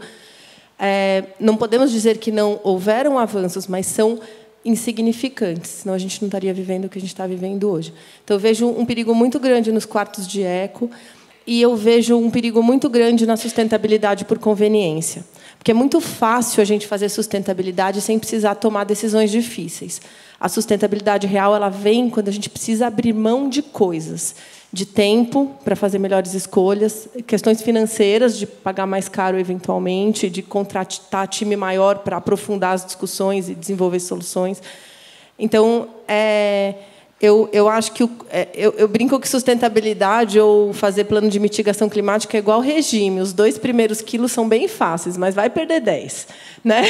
Então, eu acho que a gente ainda está nesse lugar das empresas colocando metas irreais e elas mostram um certo avanço do que ainda é fácil. Eu vou colocar painel solar fotovoltaico no telhado da minha fábrica, eu vou reduzir a energia, que já é fonte renovável no Brasil, mas vou reduzir ainda mais, ótimo. Mas, assim, na hora que você precisa descarbonizar transporte, na hora que você precisa realmente mexer a régua, a gente não está conseguindo como humanidade, infelizmente. Assim, eu tenho um lado otimista e eu continuo acreditando que é possível e trabalhando com isso, mas assim, eu acho que a gente tem que se mexer mais rápido. A Mari, a gente já tem histórico de muitos anos. A Mari também passou em outras empresas. Hoje está como Nude, né, Mari? Mas a gente já fez até consultorias e apoios em conjuntos. E essa sensação, acho que quando a gente está entre comuns, né, acho que a gente consegue enxergar isso. Mas se você vai no geral, né, no geral é quem vai jogar o plásticozinho lá do salgadinho, né, que, aliás, nem está comendo muito nutritivamente, saudavelmente bem, né, até por questão de preço e para matar a fome, que daí entra a questão social. Né, então, realmente, se você vai na escala maior da população, a gente realmente vem com o questionamento que a Edith colocou, né, que é como a gente transforma essas falas em jogo do São Paulo e do Corinthians. Agora a gente está dando consultoria para o São Paulo, apesar de eu ser corintiano. Ai, está gravado, né? Esqueci. Oh, desculpa. Mas aí a gente fica realmente sonhando, né, de como você faz um futebol, uma paixão pelo futebol, ser uma paixão pelo futebol igual lá no Japão, quando acaba o jogo você pega o seu resíduo. Então, para mim, essa é a referência que um dia, talvez, não sei se a gente vai assistir isso, mas espero que sim. E acho que é essa agilidade que a gente está precisando, né? Transformar um jogo de futebol numa campanha de conscientização e de reciclagem, né? Para que a moça lá, de onde que era mesmo, Luiz? Do Campo Largo possa pagar o aluguel dela e o aluguel do filho dela e todo mundo. Né? Fica até emocionado. Fala aí, Luiz. Trazendo aqui muito o que a gente viveu na IATO, né, o ESG foi fundamental, principalmente ali na época da pandemia, para a gente não fechar as portas. A gente já estava ali com 7 anos de mercado, o negócio não dava certo, tinha 1, 2 clientes grandes, mas a conta nunca fechava. E já estava muito aquele sentimento de o último apaga-luz, né? Todo mundo saindo, surgindo proposta de emprego e tudo mais. Quando veio o ESG, começaram a chegar desafios das grandes empresas, projetos, oportunidades de piloto, e a gente, no desespero, abraçamos tudo. E praticamente todos deram certo, né? Você vê aí o projeto dos flexíveis, por exemplo, surgiu nessa época.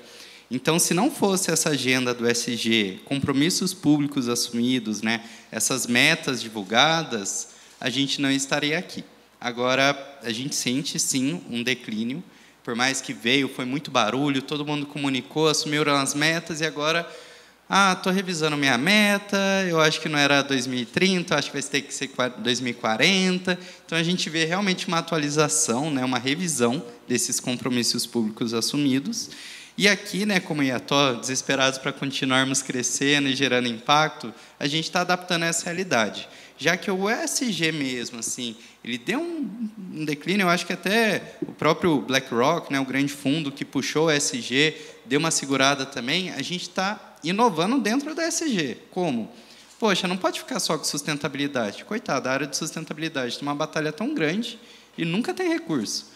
Será que a gente não consegue trazer marketing para essa jogada? Será que a gente não consegue trazer compras, o elo de embalagens, pesquisa e desenvolvimento? Então, hoje, a gente está levando a circularidade para as outras áreas da empresa, até para conseguir passar o chapéu, ter mais recursos e poder levar, né, esses projetos de circularidade para outras frentes, né? Claro, só isso não é o suficiente. Então, a gente acompanha o avanço da legislação, isso é muito importante para o nosso mercado, né? E também das fiscalizações. Hoje tem muitas soluções por aí. E muitas vezes a gente se engana, né? Vê uma mensagem ali que parece simples, você olha na embalagem, está lindo, tudo, mas é muito que a Nude trouxe, né? Vamos todo mundo comunicar a verdade, vamos todo mundo falar a mesma língua, talvez padronizar, né? Assim a gente começa a ter quem faz ser mais reconhecido e, no final, a conta fechar, né? Que o que a gente tem aprendido é que a conta tem que fechar.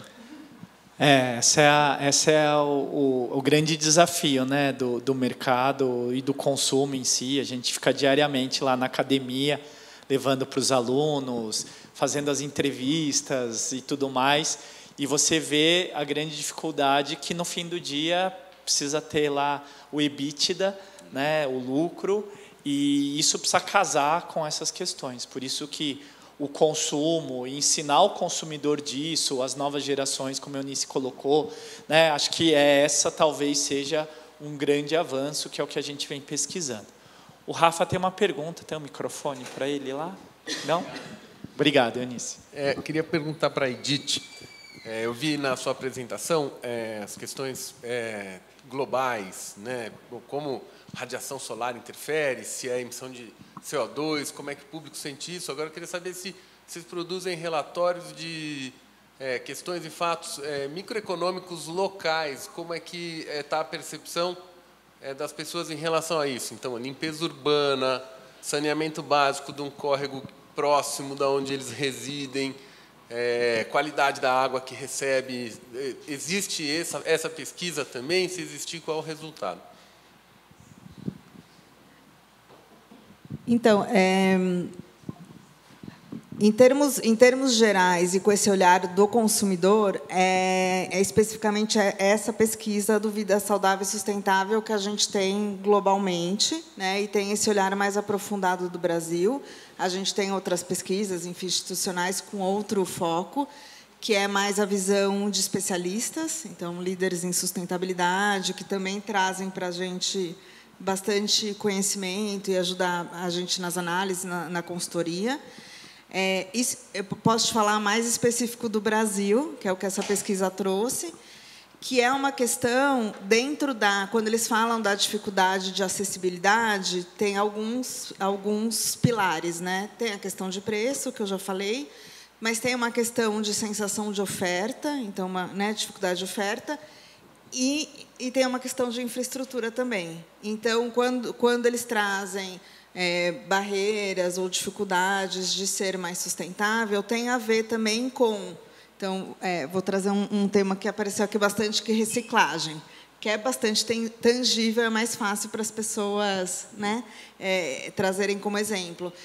Então, eu não tenho separação de lixo, ou eu não tenho um local próximo, né, da minha região, ou eu não entendo como fazer a separação, ou eu não entendo o uso final na reciclagem, ou qual que é o impacto dessa minha mudança, dessa minha contribuição no todo. Então, tem uma questão de infraestrutura que entra nesse tópico da acessibilidade e que dificulta essa mudança, e também a infraestrutura no sentido, então, quando eu trouxe, por exemplo, o exemplo das enchentes. Imagina. Quando eu trouxe, por exemplo, o exemplo das enchentes, das inundações no Rio Grande do Sul, sim, trazem falta de limpeza ou de infraestrutura como um problema, mas existe uma dificuldade de entender, desde da origem, os diferentes fatores que vão, no final, impactar as mudanças climáticas e que vão resultar nessa série de crises, enfim, e tragédias em diferentes extremos, seja seca, seja inundação.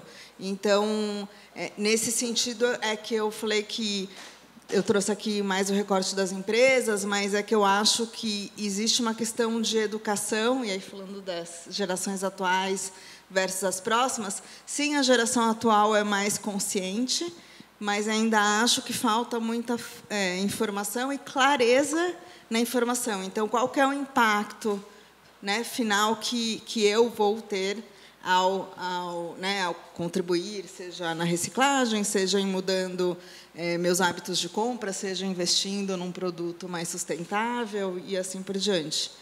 Então, acho que é nessa linha. Não sei se eu te respondi, mas... Obrigado. Tem uma pergunta aqui, ali e aqui. Agora o pessoal faz a primeira pergunta e se empolga, né? Então, vou tentar ser bem objetiva, tá? Meu nome é Francine, eu já estive... Você pode ficar de pé para a câmera pegar você. Derrubei água, enfim. Eu já estive em diferentes posições, inclusive já fui head de sustentabilidade, de marca, então acho que é complexo mesmo estar nesse papel. E hoje atuo como consultora de inovação. E aí, minha pergunta para a Nude, para Mari, da Nude, porque eu acho que eu compartilho um pouco dessas ansiedades também, e aí olhando como modelo de negócio. É o que eu sempre pergunto para marcas que já se lançam no mercado com algum claim de sustentabilidade. Lá na frente, se chegar um cheque da Danone para comprar vocês... Como isso seria recebido, por exemplo, sabe? Uma grande multinacional que não necessariamente... Eu estou usando a Danone como exemplo, tá? Mas pode ser Nestlé, pode ser qualquer outra, enfim. Uma grande multinacional de bens de consumo que queira adquirir a marca, seja por qualquer argumento, enfim, e que vai, com certeza, trazer tração para o negócio de vocês. Isso é interessante? É visto? Vocês já estão pensando nisso? Já tem esse tipo de exit previsto? Não? Enfim... E isso casa com o propósito de negócio de vocês? Sim, não, talvez, quem sabe? Legal, obrigada pela pergunta. A gente teve na Nude uma oportunidade, infelizmente pela pandemia, mas tivemos uma oportunidade de trabalhar toda a estratégia de sustentabilidade de quando a empresa era um PowerPoint até o lançamento do primeiro produto de 10 meses. Então, deu para calcular a pegada de carbono de todos os produtos, fazer estratégia, materialidade, lá. Então, a gente teve uma oportunidade, que não são todas as marcas que têm, de postergar o lançamento da marca e ter esse espaço de trabalho muito grande. E a gente vem trabalhando de forma muito intensa e também sempre na reflexão sobre quais são os nossos valores inegociáveis. Eu acho que em qualquer transação econômica, inclusive, é sobre ter clareza ou ter objetividade e ter maturidade para entender quais são os valores inegociáveis. E aí, com isso, eu respondo a sua pergunta. Você me fala, a Danone vier com cheque, vocês vão vender ou não? Depende. Depende dos valores que são inegociáveis para a gente. Assim. Eu acho que tem alguns exemplos, né, da Ben Jerry's, da Mãe Terra, né, que teve... que daí teve os prós e contras. Mas... A gente tem bastante contato com essas marcas. Com Mãe Terra, a gente tem 3 produtos de co-branding, inclusive, enfim, muito contato com Pura Vida. E acho que, às vezes, a gente tem essa tendência de colocar as grandes empresas no pacote grandes empresas e tem questões culturais muito diferentes entre elas. Então, acho que também isso é um ponto. Assistam cenas do próximo capítulo. Heralda, querida. Boa tarde, obrigado. Meu nome é Heraldo, eu sou pesquisador da ECA, USP, e muito bom ouvir vocês e vocês compartilhando as visões, muito enriquecedor para a gente. Eu quero fazer 2 perguntas que estão conectadas. A primeira é falar de responsabilização, né? Porque hoje se busca muito responsabilizar organizações, governos, por esse estado de coisas que a gente vive. Né?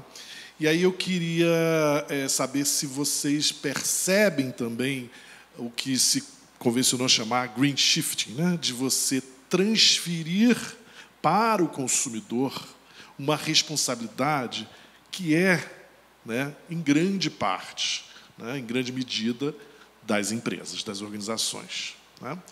E, segundo ponto, a GlobalScan tem um estudo muito bom também, que fala de criação de valor, né?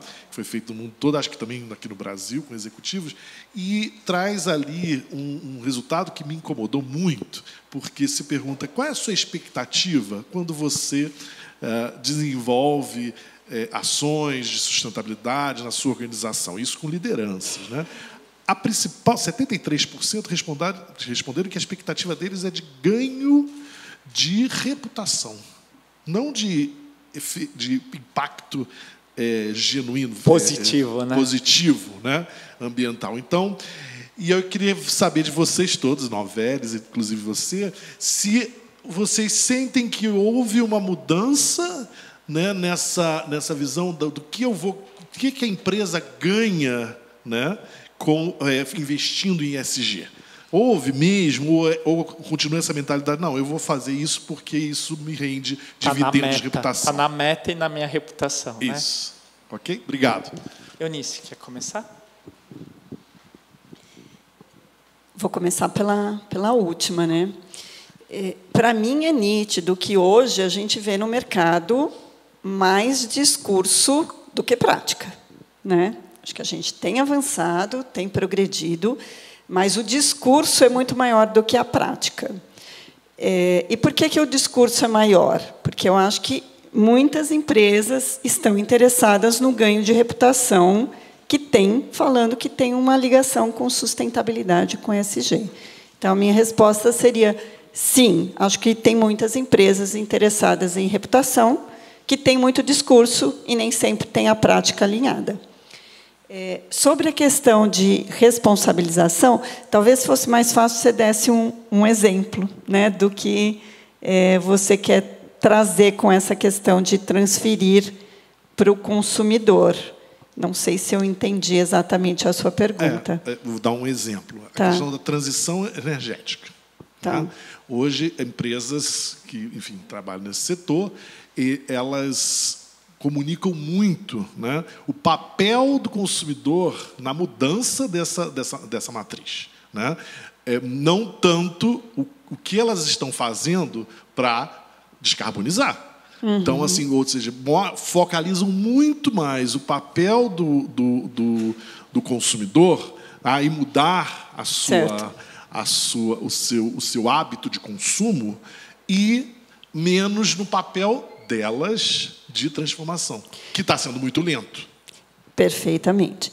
Na minha visão, as organizações têm uma responsabilidade muito grande, porque as organizações elas têm competência técnica, têm poder de articulação, têm recursos financeiros. Então, as organizações elas têm uma série de competências e atributos que faz com que elas precisem liderar qualquer processo de transformação. Essa é a minha visão. Agora, o consumidor, na minha visão, também tem a responsabilidade de, quando tem opções, buscar a opção mais consciente, mais sustentável. Porque, senão, aquela organização que está tentando fazer de forma certa, não tem mercado, ela acaba saindo do mercado. Então, para mim, a responsabilidade é, sobretudo, das empresas, mas cada um de nós, como CPF, tem uma parte de responsabilidade também. Muito bom. Eu vou passar para outra pergunta, que acho que é um pouco de consenso, né, do que ela comentou também. Quem era do lado? Obrigada. Obrigada, Heraldo. Depois você conversa com... Oi, boa tarde. Meu nome é Karen, sociedade civil, mas sou, enfim, uma pessoa altamente engajada com os temas, estou tentando cada vez mais me aprofundar. Eu não sei se é efetivamente uma pergunta, e pode ser para, enfim, os quatro, ou quem se sentir à vontade para responder.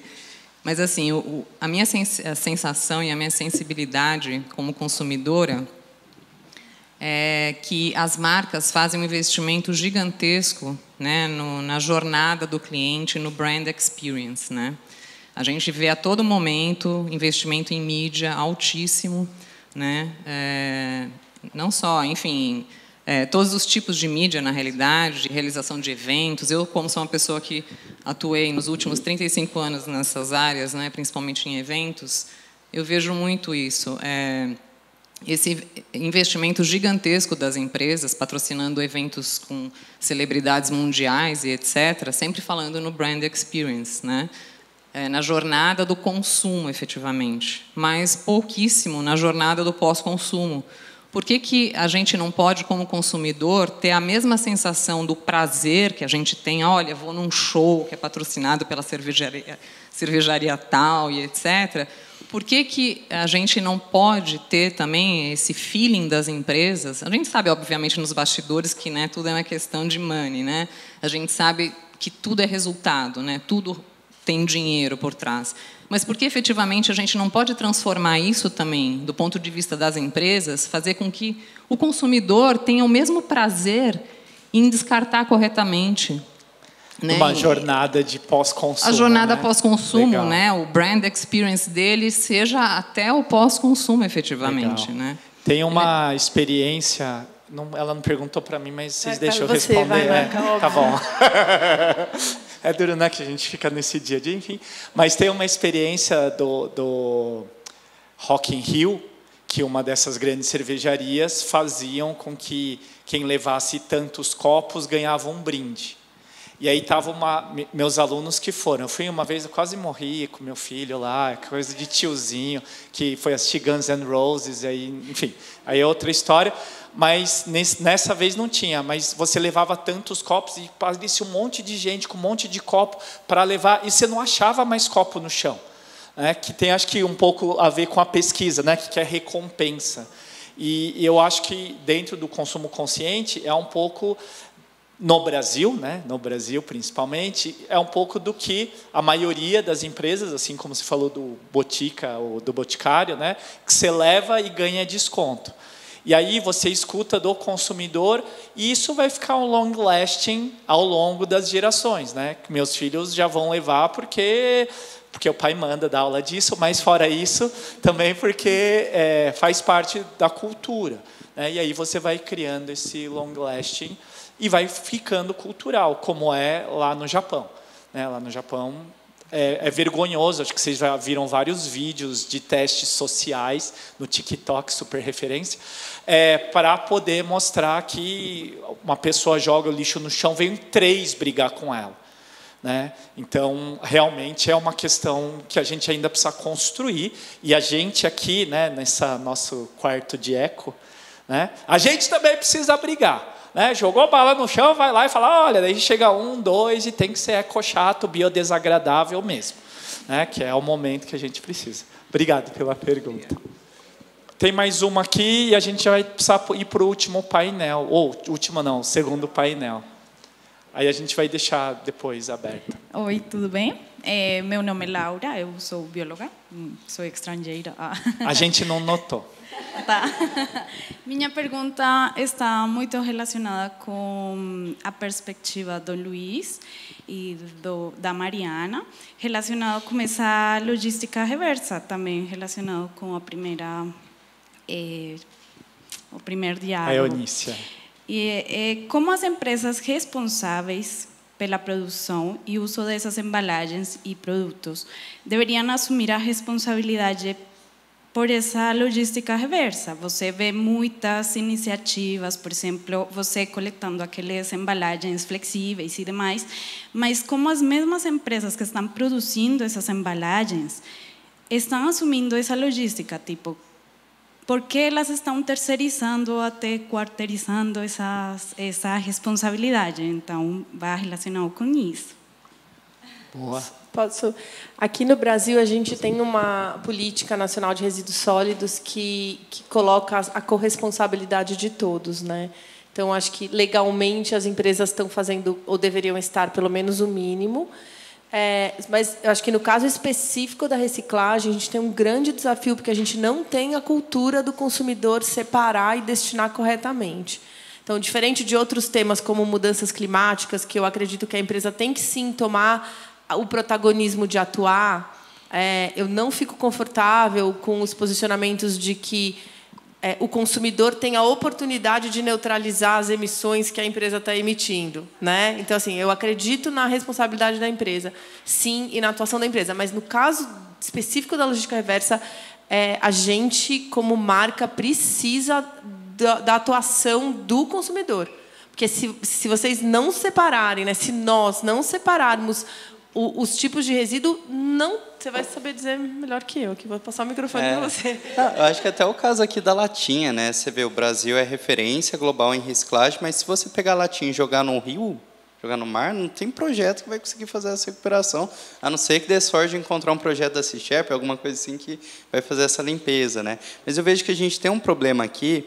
Claro, é um compromisso das empresas, né? As empresas carecem muito, mas a gente ainda tem um desafio estrutural público aqui no Brasil, né? Hoje, cerca de 30% dos municípios têm coleta seletiva. Então, por mais que a gente separe dentro de casa, às vezes o município não tem a mínima condição de retirar esse material de forma adequada, e Malemar tem uma cooperativa ali com condições justas, né, para ela poder trabalhar. Eu acho que esse é um ponto, e no paralelo, eu acho que vai como a logística reversa é aceita hoje no Brasil. Atualmente, ela é muito ampla, você faz a compensação. Então, toda marca tem que compensar um percentual das embalagens que ela insere no mercado. Agora, a gente está em média de 30%. 30% já é pequeno, mas ok. Só que o que é aceito hoje? Eu compenso plástico. Então, eu coloco uma embalagem super difícil de reciclar no mercado e compro notas fiscais, o crédito de reciclagem de plástico PET, que é muito simples de reciclar. E nisso, né, aí que está a grande mudança que tem que acontecer. Se você colocou uma embalagem difícil de reciclar, cadê seu programa para reciclar essas embalagens difíceis de ser recicladas? O que não dá é colocar algo muito ruim e compensar com algo bom. E aí a gente fica sempre uns 4, 5% de reciclagem. Por isso que só compensar não compensa. A gente tem que pôr a mão na massa. Viu? Ficou um logo bonito, né? Ficou um slogan, desculpa. Ô, professor de marketing. Professor de marketing. Márcio, você que vai assistir gravado, já pega esse daí para a próxima. Bom, gente, a gente já está 5 minutos atrasado para o próximo painel. Queria agradecer a Eunice, a Edith, a Mário, Luiz. Agradecer as perguntas. Eles também, só para não causar bafafá, vou pedir, quem quiser, eles vão sair da sala e aí vocês podem ir lá perguntar para eles.